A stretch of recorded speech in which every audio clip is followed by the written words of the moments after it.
আসসালামু আলাইকুম ভিউয়ার্স, কেমন আছেন সবাই? নিয়ে এসেছি আজকে আপনাদের জন্য তিরিমাসু। এই তিরিমিসু ডেজার্টটি একটা ইটালিয়ান ডেজার্ট। আমাদের বাংলাদেশে এগুলোর সব কিছুই বাংলাদেশে পাওয়া যায়, বাট এটার ভেতরে যে বিস্কিটটা এটা অ্যাভেলেবেল না। আমি এটা রেসিপিটা ডিসক্রিপশন বক্সে দিয়ে দিব কীভাবে তৈরি করতে হয়। চলুন দেখে নেওয়া যাক এই মজার ডেজার্টটি কীভাবে তৈরি করতে হয়। আমি 4টা এগ ইয়োক নিয়ে নিয়েছি। এর ভিতরে 1 কাপ পরিমাণে চিনি দিয়ে দিচ্ছি 2 টেবিল চামচ দুধ। তো এটা আমি স্টিম করব। স্টিম করতে আমি নিয়ে নিয়েছি একটা হাঁড়িতে পানি, এরকম স্টিমের জন্য আমি এবার বসিয়ে দিয়েছি। তো আমি এখানে বসিয়ে দিলাম এবং অনবরত নাড়তে থাকবো যতক্ষণ না এটা হয়ে যায়, কুক হয়ে যায়। এটা মিনিমাম 7-8 মিনিট আপনারা এভাবে কুক করতে হবে।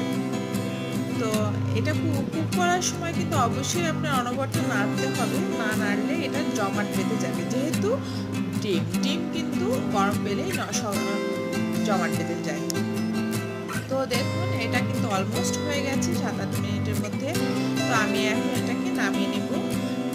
তো নামিয়ে নেওয়ার পরেও কিন্তু নাড়া বন্ধ করা যাবে না, নাড়া চালিয়ে যেতে হবে, কারণ এটার বাটিটা অনেকটা গরম আছে, তাই এতে ডিমটা হয়ে যাবে বেশি। তো এখন একটু ঠান্ডা হয়েছে, আমি এটাকে ঠান্ডা করে নিলাম। একদম পুরোপুরি ঠান্ডা হওয়ার পরে এই পর্যায়ে আমি এর ভেতরে দিয়ে দিচ্ছি 1 কাপ পরিমাণে ক্রিম চিজটাও আমার তৈরি করা। আমি এটাও রেসিপিটা ডিসক্রিপশন বক্স আপনারা দেখে নেবেন। তো ক্রিম চিজটা দেওয়ার পরে আমি এটাকে সুন্দর করে এগ ইয়োকের সাথে মিশিয়ে নেব। তো মেশানোর জন্য আমার সুবিধার জন্য আমি একটা ইলেকট্রিক বিটারের সাহায্যে মিশিয়ে নিচ্ছি। আপনারা চাইলে হাতেও মিশিয়ে নিতে পারেন, কোনো সমস্যা নেই। তো এখন আমি দিয়ে দিব আগে থেকে আমার হুইপ ক্রিম করে রেখেছি। হুইপ ক্রিমের রেসিপিটাও আমি ডেসক্রিপশনে দিয়ে দিব, হুইপ ক্রিমের রেসিপিটা লিঙ্কটা। তো আমি এখান থেকে হুইপ ক্রিম অল্প অল্প করে একটা স্প্যাচুলার সাহায্যে অল্প অল্প করে নিব আর মিশিয়ে নিব এগ ইয়োকের সাথে, ঠিক এইভাবে। তবে এইটা মেশাতে হবে খুব হালকা হাতে, খুব জোরে সোরে মেশানো যাবে না, তাহলে এটা ফুমি ভাবটা চলে যাবে, এটার মিশ্রণটা ভালো হবে না। তো আলতো হাতে এটাকে মেশাবেন। তো আমি এটাকে অল্প অল্প করে নেব আর মেশাবো। তো এইভাবে করে আমি নেব আর মেশাবো, আর শেষ পর্যায়ে আমি পুরোটাই ওই বড় বাটিতে ঢেলে দেব।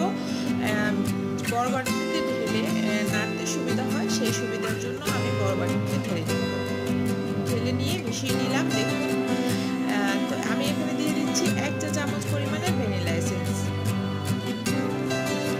1 চা চামচ ভ্যানিলা এসেন্স আবার মিশিয়ে নিচ্ছি এটার সাথে।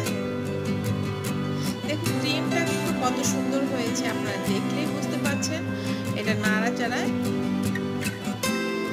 এটা মেশানো অলমোস্ট হয়ে গেছে।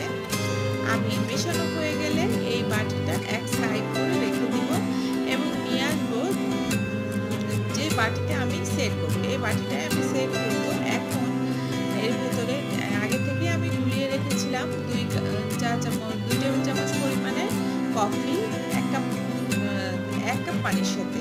তো আমি এটাকে গুলে রেখেছিলাম। দেখুন এখানে এগ ফিঙ্গার বিস্কুট, এই বিস্কিটগুলো আমার হাতে তৈরি করা।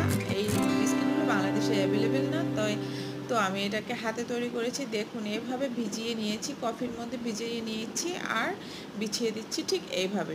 সবগুলোকে এভাবে বিছিয়ে আমি 2টি লেয়ার করব।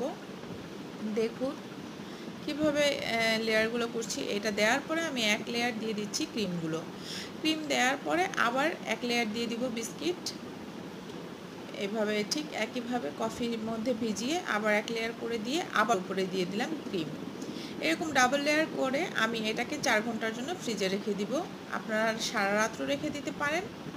তো উপরে কিছু কোকো পাউডার আমি ছিটিয়ে দিয়েছি এবং কাট করে দেখাচ্ছি। দেখুন কতটা সেট হয়েছে। এটা কিন্তু আগের মতো অতটা নাই। তো দেখুন আমি সাইড থেকে উঠিয়েছি, তাই শেপটা সুন্দর আসেনি। আপনারা মাঝখান থেকে উঠালে আরও সুন্দর শেপ আসবে। দেখুন এটা কতটা সুন্দর দেখতে, খেতেও কিন্তু খুব দারুণ। আমার এই রেসিপিটি যদি আপনাদের ভালো লেগে থাকে তাহলে বাসার আপনাদের প্রিয় মানুষগুলোকে খাওয়ান। খুশি করে দিন। আমার চ্যানেলটি বেশি বেশি মানুষের মাঝে শেয়ার করুন, আমার চ্যানেলটি সাবস্ক্রাইব করুন এবং পাশে থাকা বেল আইকনে অবশ্যই ক্লিক করবেন। ধন্যবাদ।